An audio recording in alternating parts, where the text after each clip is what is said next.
अस्सलाम वालेकुम स्टूडेंट्स। मैं उम्मीद करता हूँ आप बिल्कुल ठीक होंगे। मैं हूँ मोहम्मद जाफिर और मैं आपको इंफॉर्मेशन जोन में वेलकम कहता हूँ। स्टूडेंट्स, आज का हमारा आर्टिकल ऑप्टिकल इंस्ट्रूमेंट्स के बारे में है। फर्स्ट ईयर का चैप्टर नंबर 10 है ये। सबसे पहले हम जानते हैं कि ऑप्टिकल इंस्ट्रूमेंट्स क्या होते हैं। ऐसे आलात जिसमें हम रोशनी की रिफ्लेक्शन, रिफ्रैक्शन और डिफ्रैक्शन के बारे में पढ़ते हैं, ऐसे आलात को हम कहते हैं ऑप्टिकल इंस्ट्रूमेंट्स। तो इस चैप्टर में हम ऑप्टिकल इंस्ट्रूमेंट्स को बड़ा डीपली स्टडी करेंगे और देखेंगे कि हमें रिजल्ट्स क्या मिलते हैं। तो वजह से स्टूडेंट, सबसे पहले हम डिफाइन करते हैं कि ऑप्टिकल इंस्ट्रूमेंट्स क्या होते हैं। ऐसे आलात जिनमें हम लाइट की रिफ्लेक्शन के बारे में, रिफ्रैक्शन के बारे में, डिफ्रैक्शन के बारे में और इंटरफेरेंस के बारे में पढ़ेंगे। जिस तरह लास्ट चैप्टर नंबर 9 के अंदर हमने इनकी डेफिनेशन को स्टडी किया, इनके पर्पसेस को एक्सप्लेन किया, यहाँ पर भी हम इन्हीं को स्टडी करेंगे। तो स्टूडेंट्स, सबसे पहले ऑप्टिकल इंस्ट्रूमेंट्स में से दो अहम इंस्ट्रूमेंट का यहाँ पर इस्तेमाल किया गया है, जिनमें से एक को हम यहाँ पर ले रहे हैं कन्वेक्स लेंस और दूसरा हमारे पास है कनकेव लेंस। कन्वेक्स लेंस को आप डबल कन्वेक्स लेंस भी इस्तेमाल कर सकते हैं। तो सबसे पहले हम देखते हैं कि कन्वेक्स लेंस क्या होता है। कन्वेक्स लेंस की ये शेप मैंने ड्रा की है यहाँ पर। ये किनारों से बारीक होता है और दरमियान से ये उभरा हुआ होता है। कन्वेक्स लेंस को आप कन्वर्जिंग लेंस भी कह सकते हैं। कन्वेक्स लेंस के सेंट्रल पॉइंट को हम क्या कहते हैं? ऑप्टिकल सेंटर कहते हैं। और ऑप्टिकल सेंटर में से लाइट रेज बिल्कुल स्ट्रेट गुजर जाती हैं। इन रेज को कहते हैं हम प्रिंसिपल एक्सिस। बाकी इसके किनारों से लाइट रेज क्या करेंगी? रिफ्रैक्शन शो करेंगी और एक पॉइंट पर जाकर कन्वर्ज हो जाएंगी, इकट्ठी हो जाएंगी। जहां पर ये रेज जाकर इकट्ठी हो जाती हैं, उस पॉइंट को हम बोलते हैं प्रिंसिपल फोकस। इसी तरह अगर हम देखें तो कन्वेक्स लेंस की कर्व सरफेस पर एक पॉइंट होता है, सेंट्रल पॉइंट, जिसे हम क्या कहते हैं? पोल। पोल और प्रिंसिपल फोकस के दरमियानी डिस्टेंस को हम बोलते हैं फोकल लेंथ। ये पॉइंट्स ऑलरेडी आप 9th क्लास, 10th क्लास में और फर्स्ट ईयर के चैप्टर नंबर 9 में भी स्टडी कर चुके हैं। तो इसी तरह स्टूडेंट, इसका दूसरी जो ऑप्टिकल इंस्ट्रूमेंट की टाइप है उसे हम कनकेव लेंस कहते हैं, इसको डाइवर्जिंग लेंस भी कहते हैं। यहाँ पर लाइट रेज क्या होती हैं? डाइवर्ज होती हैं। और कन्वेक्स लेंस में जो लाइट रेज होती हैं ये कन्वर्ज होती हैं। तो सबसे पहले हम कन्वेक्स लेंस को स्टडी करते हैं। तो कन्वेक्स लेंस से हमें इमेज कौन सा मिलेगा? वर्चुअल इमेज मिलेगा, इरेक्ट होगा और लार्ज होगा। वर्चुअल क्या होगा? वर्चुअल इमेज को हम देखेंगे किस तरह बनता है, लेकिन इसकी कंडीशन याद रख लें।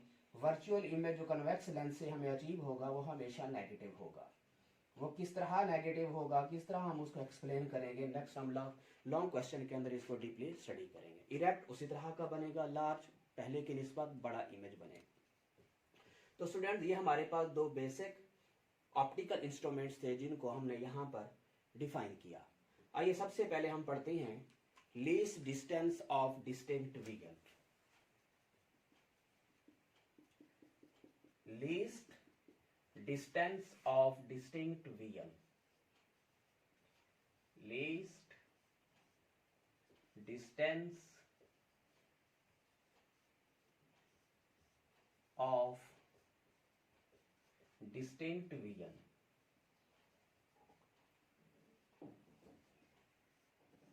लीस्ट का मतलब होता है स्टूडेंट्स कम अज कम। डिस्टेंस का मतलब होता है फासला। डिस्टिंक्ट का मतलब होता है वाज़े तौर पर और विजन का मतलब देखना, यानी कि वो कम अज कम फासला जहां पर एक इंसानी आंख किसी भी जिस्म को वाज़े तौर पर देख सकती है। अगर हम इसको ट्रांसलेट करें तो इसका हम यूं भी राइट कर सकते हैं स्टूडेंट्स, रोएत वाज़े अकले तरीन फासला।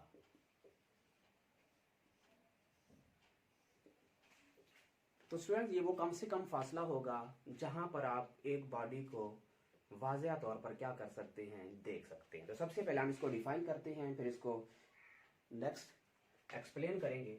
The minimum distance, the minimum distance of an object where we can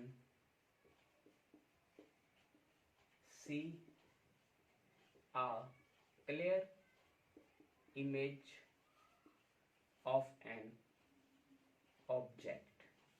student ये वो कम से कम फासला है जहां पर आप एक बॉडी का क्लियरली इमेज हासिल कर सकते हैं। तो उस कम से कम फासले को हम बोलेंगे least distance of distinct vision.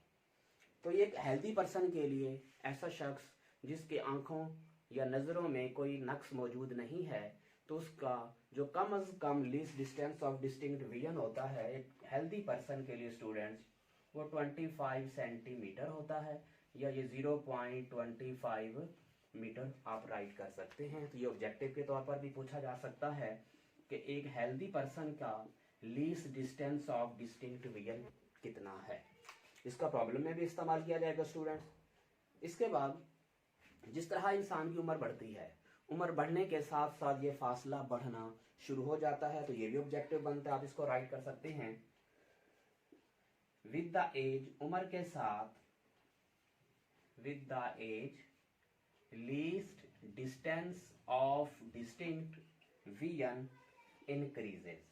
तो स्टूडेंट्स उम्र के साथ साथ least distance of distinct vision भी इंक्रीज होता है, तो ये भी एक ऑब्जेक्टिव बन सकता है। राइट स्टूडेंट्स, इसके बाद एक और डेफिनेशन है जिसे हम बोलते हैं मैग्निफिकेशन। क्योंकि हम ऑप्टिकल इंस्ट्रूमेंट्स का इस्तेमाल कर रहे हैं, ऑप्टिकल इंस्ट्रूमेंट का इस्तेमाल करते हुए हम एक बॉडी का बड़ा इमेज हासिल करेंगे, उससे कहते हैं मैग्निफिकेशन। मैग्निफिकेशन को बाद यहाँ पर लीनियर मैग्निफिकेशन के नाम से भी नॉमिनेट किया जा सकता है। आप इसको मैग्निफिकेशन भी राइट कर सकते हैं या लीनियर मैग्निफिकेशन भी राइट कर सकते हैं। तो सबसे पहले हम इसको डिफाइन करते हैं, फिर इसकी स्ट्रक्चरल डायग्राम को भी देखेंगे। मैग्निफिकेशन का मतलब है चीज़ों का बड़ा इमेज हासिल करना। सबसे पहले हम इसको डिफाइन करते हैं, ये दो चीज़ों में रेशो होगी, the ratio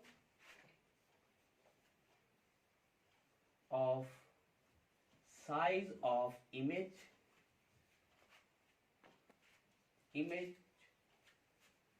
to size of object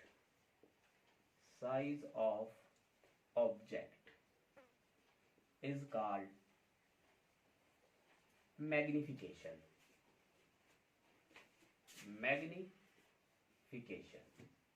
हमने दो चीजों में स्टूडेंट्स रेशो लेनी है। मैग्निफिकेशन को मैं यहां पर नॉमिनेट करता हूं m से। ये दो चीजों में रेशो है। पहली चीज है साइज ऑफ इमेज, उसको हम नॉमिनेट करते हैं I से। साइज ऑफ इमेज रेशो है किसके लिहाज से, साइज ऑफ ऑब्जेक्ट, जिसको हम यहां पर O से शो करते हैं। आप इसको यूं भी राइट कर सकते हैं, size of image to size of object, size of object. या आप इसको स्टूडेंट्स राइट कर सकते हैं Q upon P। Q mean distance of object, distance of image, P mean distance of object. हम इसको कैसे राइट कर सकते हैं, इसकी स्ट्रक्चरल डायग्राम देखते हैं स्टूडेंट्स। मैं सपोज कर लेता हूं ये मेरे पास एक ऑब्जेक्ट है जिसकी हाइट को या साइज को मैंने रिप्रेजेंट किया यहाँ पर O से। इसको मैं देखना चाहता हूँ, लेंस की मदद से भी देखना चाहता हूँ, बगैर लेंस के भी। तो दोनों सूरतों में मैं इनमें फ़र्क बयान करूँगा। अगर मैं लेंस का इस्तेमाल करता हूँ, ऑप्टिकल इंस्ट्रूमेंट्स का इस्तेमाल करता हूँ, तो मुझे इमेज कैसा दिखाई देगा। अगर मैं ऑप्टिकल इंस्ट्रूमेंट्स का इस्तेमाल नहीं करता तो तब मुझे इमेज कैसा दिखाई देगा। मैं सपोज कर लेता हूँ अभी मैंने ऑप्टिकल इंस्ट्रूमेंट का इस्तेमाल नहीं किया, ये मेरे पास एक आई है, यहाँ से मैं इस ऑब्जेक्ट को देख रहा हूँ और यहाँ पर एक एंगल बनेगा जिसे आप बोल सकते हैं थीटा ओ, ऑब्जेक्ट के लिहाज से एंगल, या आप इसको अल्फा भी कह सकते हैं। तो स्टूडेंट्स देखें, इस पॉइंट से लेकर इस पॉइंट का जो डिस्टेंस है आप इसको शो कर सकते हैं P से। इसे कहते हैं distance of object. It mean I के ऑप्टिकल सेंटर से लेकर इस ऑब्जेक्ट का जो डिस्टेंस है आप उसको रिप्रेजेंट कर सकते हैं P से। इसे कहते हैं distance of object, distance of object. वो आप जानते हैं, हम इसे कहते हैं साइज ऑफ ऑब्जेक्ट। अब ये मैंने एक बॉडी को देखा जब लेंस का इस्तेमाल नहीं किया। अब मैं कन्वेक्स लेंस यानी कि ऑप्टिकल इंस्ट्रूमेंट्स का इस्तेमाल करूंगा और उससे देखूंगा कि हमें किस तरह का इमेज मिलता, क्योंकि हमारा क्वेश्चन है मैग्निफिकेशन। जब मैं लेंस का इस्तेमाल करूंगा, ऑप्टिकल इंस्ट्रूमेंट का इस्तेमाल करूंगा, तो मुझे एक इन लार्ज इमेज मिलेगा। और वो किस तरह का होगा? देखिए स्टूडेंट्स, मुझे एक मैग्नीफाइड इमेज मिला इस तरह का, इस ऑब्जेक्ट ओ का, जिसको मैंने यहां पर रिप्रेजेंट कर दिया आई से। कैसे मिला? जब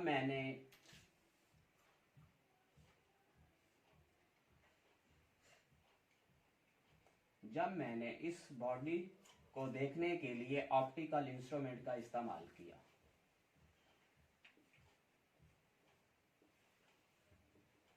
ये हमारे पास एक ऑप्टिकल इंस्ट्रूमेंट है जिसे आप कन्वेक्स लेंस भी कह सकते हैं। हमें एक मैग्नीफाइड इमेज मिला